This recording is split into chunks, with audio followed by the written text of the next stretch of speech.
Wih, ada kabar bagus nih buat kalian para pemegang saham BFI Finance. Perusahaan dengan kode saham BFIN ini mau bagi-bagi cuan loh. Nah, dalam beberapa menit ke depan, kita bakal kupas tuntas semua yang perlu kamu tahu soal dividen interim mereka. Oke, nggak usah lama-lama, ini dia angka kuncinya. Rp35 per lembar saham. Sebentar lagi kita bakal bedah apa sih artinya angka ini, gimana prosesnya, dan yang paling penting, tanggal-tanggal krusial yang harus banget kamu catat biar nggak ketinggalan. Nah, pertanyaannya, kok BFIN bisa bagi-bagi dividen ya? Pengumuman kayak gini tuh nggak datang tiba-tiba, pasti ada alasan kuat di baliknya. Yuk kita lihat kenapa BFIN bisa begitu baik hati ke para investornya. Coba deh lihat angkanya. Laba bersih BFFIN itu tembus Rp1,16 triliun. Wow, angka yang fantastis ini nih yang jadi bahan bakar utama kenapa mereka bisa bagi-bagi dividen. Ini tuh semacam bentuk apresiasi perusahaan buat kita, para investor. Oke, mungkin buat sebagian dari kita yang masih baru di dunia saham, istilah dividen kedengarannya agak ribet ya. Tapi tenang aja, konsepnya tuh sebenarnya simple banget dan ya pastinya untung buat kita sebagai investor. Intinya gini deh, anggap aja dividen ini tuh kayak bonus atau ucapan terima kasih dalam bentuk duit tunai dari perusahaan. Kenapa?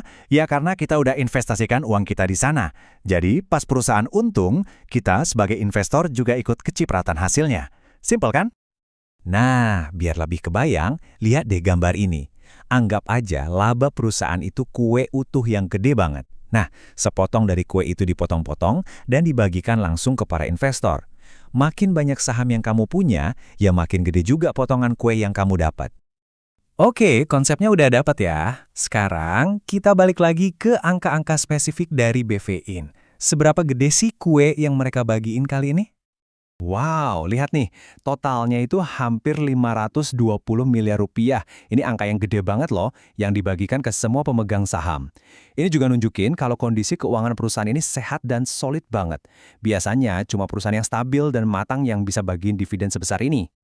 Oke, 500-an miliar itu kan buat semua investor ya. Pertanyaan paling penting buat kamu pribadi kan, terus gue dapat berapa? Nah, yuk kita coba hitung bareng-bareng.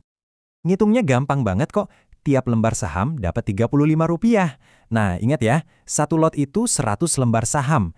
Jadi, kalau kamu punya katakanlah 100 lot, artinya kamu punya 10.000 lembar saham. Tinggal kaliin aja, 10.000 dikali Rp35, hasilnya Rp350.000. Lumayan kan? Ini tentunya sebelum dipotong pajak ya. Nah, ini bagian paling penting nih. Biar dapat dividennya, kamu harus perhatiin jadwalnya baik-baik. Ada 4 tanggal keramat yang wajib kamu lingkari di kalender. Jangan sampai kelewat ya. Yang pertama dan paling utama, cum date, tanggal 10 Desember. Gampangnya ini hari terakhir kamu bisa beli saham BFIN kalau mau kecipratan dividennya. Lewat sehari aja dari tanggal ini, ya hak dividennya hangus. Besoknya, tanggal 11 Desember, itu namanya X-date. Sesuai namanya, X itu artinya tanpa. Jadi, kalau kamu beli saham di tanggal ini atau setelahnya, kamu udah nggak dapat hak atas dividen yang ini. Jadi, perhatiin banget bedanya cum date dan X-date ya.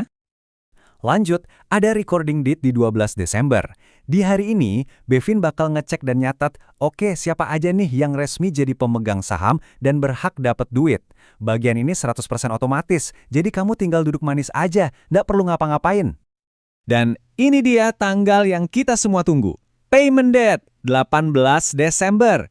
Ini hari gajiannya. Duit dividennya bakal langsung ditransfer masuk ke rekening dana nasabah atau RDN kamu. Waktunya nikmatin hasil investasi. Oke, jadi ini dia rangkuman jadwal lengkapnya. Tapi kalau kamu cuma mau ingat satu tanggal aja, ingat yang ini. Cum date, 10 Desember. Ini tanggal penentu apakah kamu bakal dapat dividennya atau enggak. Penting banget. Wah, lumayan banyak ya informasinya. Biar lebih nempel di kepala dan gampang diingat, yuk kita ringkas semua pembahasan tadi jadi 3 poin utama aja. Simpelnya gini. 1. Apa? Dividen tunai Rp35 per lembar saham. 2. Kapan? Beli sahamnya paling telat tanggal 10 Desember. Dan 3. Terima, duitnya bakal masuk ke rekening kamu tanggal 18 Desember. Jelas kan? Nah, sekarang kan kamu udah ngerti nih alur lengkapnya dari pengumuman laba perusahaan sampai akhirnya uangnya cair ke rekening kita. Ini jadi bikin mikir ya, apakah ke depannya kamu bakal lebih memprioritaskan saham-saham dari perusahaan yang rajin bagi-bagi dividen kayak gini? Sebagai penutup, penting banget buat diingat ya, semua informasi ini kami rangkum dari data publik yang tersedia. Pastikan kamu selalu melakukan riset mendalam sendiri sebelum mengambil keputusan investasi apapun, oke? Semoga pembahasan ini bermanfaat dan selamat bertumbuh bersama investasi kamu.